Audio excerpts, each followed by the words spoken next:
Dahil may kulog at kidlat,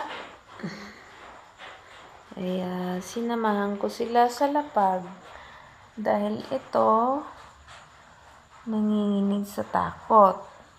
Ang tapang-tapang, pero kapag may kulog, tukan tuwing December, Diyos ko, hindi alam kung saan siya magtatago.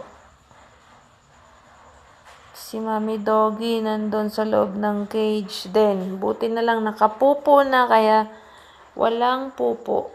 Or else, magdadakot ako ng pupo.